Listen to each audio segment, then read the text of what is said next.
What's up, everybody?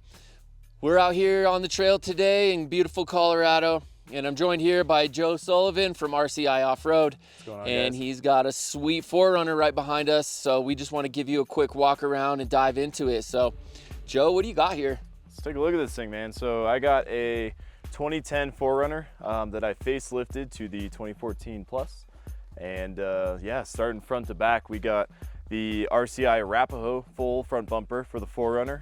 That really helped change the approach angle of the truck, gave me some recovery points and some additional lighting in the front. I got some Alpharex headlights along with Diode Dynamics 30-inch bar in white and some Diode Dynamics fogs in that bumper. Awesome, man. Let's move back here to the suspension. What do you got underneath the wheel wells here? So I've got a set of Toytech Midnight Alumna series. They're 2.5-inch shock body with some 700-pound springs. They ride phenomenal, super comfy on trail and on road. I did take off the sway bar, so the 700-pound springs definitely help with that. We got some SPC upper control arms and a couple other little alignment things like some cam tabs and stuff like that to kind of keep it all in check.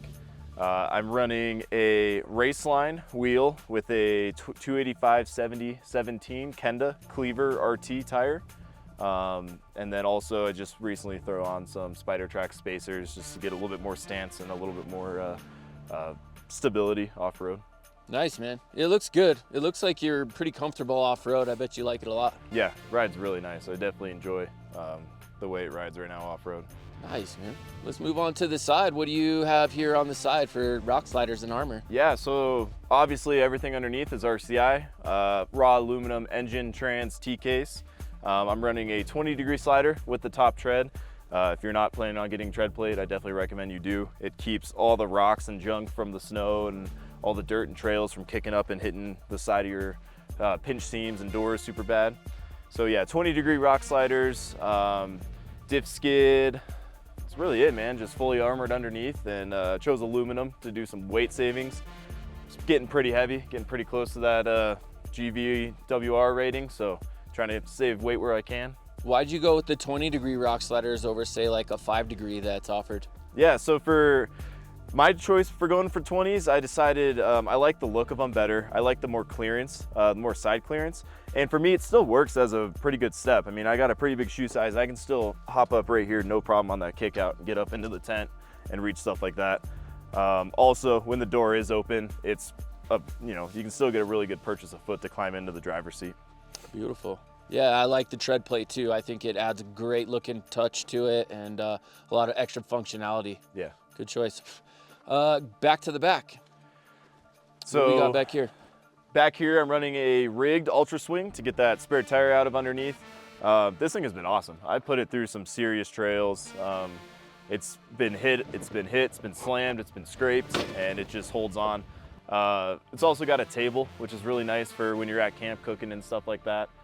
Moving up just a little bit, I got some RCI side molly panels, and you can see there's a Rotopack mount there. I usually carry a couple water Rotopacks on the side. It's just nice to have some extra water on the trail. That's attached obviously to our full-length roof rack for the 4Runner, and then mounted to that roof rack I have my FSR Aspen V2 tent. Amazing tent, can't say enough good things about it. Super comfortable, great in all weather scenarios. I've camped in snow, I've camped in blizzards, camped in high wind, camped in, you know, heat in Moab, and it holds up to everything I've thrown at it so far. Awesome, man. It looks like you can add a whole bunch of other little accessories to this molly panel and the roof rack here. What kind of little extra little mods do you have going there? Yeah, so up top I got some chase lights integrated into the rear fairing. Those are super nice for the high dust or nighttime. On the side of these molly panels, I also did a pair of SS2s from Diode Dynamics just for some camp lighting. You can turn those things on and get a ton of light at camp. And yeah, I mean, it's super modular. I've switched up the roof rack and molly setup multiple times. It only takes a few minutes to carry something different on a trip, so that's been awesome. Nice. What kind of taillights are you running? These are just Alpharex taillights, match the front. I believe it's their Nova series. And yeah, I mean, I feel like, you know, taillights and headlights, super easy thing you can do to change the appearance of your truck really fast. Yeah, I like how you've kind of gone with the whole kind of black, gray, neutral color scheme. I think it ties in really well. Looks Thanks, good, man. Yeah, appreciate it.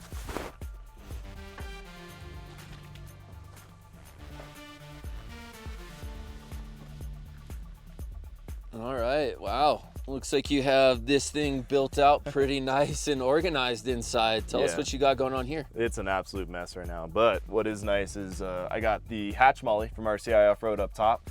Then I also have 2 of their interior molly panels on both sides. And those things are really fun just to tie up gear quick on the sides, you know, get some stuff off the ground, stuff you need to get too fast. Like I got fire extinguisher there, I got first aid kit ready to grab down right there. So those things have been awesome. They're honestly one of my favorite mods as far as organization, just keeping all the gear and tools tied up out of the way so the trunk space is available. Yeah, you got to have all your overland accessories all nice and neat and organized and ready to go. Yeah. Looks good, man. What else you got in here? You got some more additional lighting up here? Yeah, it looks so like. I mounted some let me turn them on so you can see them on camera. Sweet. I mounted some Dow Dynamics rock lights up here just in with a red lens for when you are at camp. The red keeps the bugs away and kind of gives you a nice glow back here so you can still see what you're doing, but you don't have to have like a big bright white light, you know, in your face. So that was one of my favorite things I did as far as ease of camping. Nice. Looks like you added some additional power management back here. Yeah, so I have a switch panel. I am running dual battery, so I have a Red Arc DC to DC charger, and right now 30 amps of lithium battery under the hood. And I ran a line all the way to the back. So back here I have power only off the second battery, and it's super useful for doing stuff like charging camera gear or running a heated blanket or a diesel heater at camp, and you know, never have to worry about your starter battery. So I know when I'm out solo, I'm not gonna struggle with the dead battery and have to hike out. So that's nice. It's one of my more recent mods. Very cool, man. I like it. It looks organized and efficient. So I bet that makes life a lot easier when you're out there in the middle of nowhere. Yeah. Keeping track of your gear and keeping it organized. Yeah, it's definitely a good thing to have. Very cool. Yeah, so what do you have under the hood here? Looks like a lot of cool things going on. Oh, What's yeah. this? I got the 4-point slow with all this weight on. This thing doesn't get up and move very much anymore. The only thing I did engine-wise was just a TRD OEM intake. That definitely helped give it a little bit more sound too. And then, yeah, a ton of wiring. So it took a lot of time making sure all the wires are clean and correct and safe so you never have any problems off-road. Here's that dual battery I was talking about. So it's a SLE bracket. The dual battery is charged by a Red Arc DC to DC 25, and it is a lithium, which I know you're not supposed to put a lithium under the hood, but I talked to OMU and they gave me a bunch of good information about it. Plus with the clearance cut I have a bunch of air coming up through the bumper to kind of help cool things down. And then, yeah, the rest of the wiring's all Blaze Off-Road. They make super good harness kits that are just plug and play, super easy to install. So all I did was, pick up some harnesses and plug them all into the power switch, and all the lights work. So what kind of power switch do you have? Yes, that's a Garmin power switch. It's got 6 inputs and it's controllable by your phone. There's all kinds of cool stuff you can do, like you can set rules and you can make stuff strobe and not strobe. It's been super easy just to add and change around the lighting setup, not really have to do a whole bunch of rewiring. So the Garmin power switch, I also have a 4 fuse block from Blue Sea, just for some always hot stuff. And right now I have both of those running off my second battery. So when I'm at camp, I can run like the rock lights and the side lighting without worrying about the starter battery dying. Very cool, man. Yeah, for a DIY kit, I think you did a good job. I think it looks really clean and certainly looks to be pretty functional. So yeah, that's awesome, man. Sweet. Nice. Thanks, man. Well, thanks again, Joe, for showing us your sweet 5th gen 4Runner. This thing is awesome.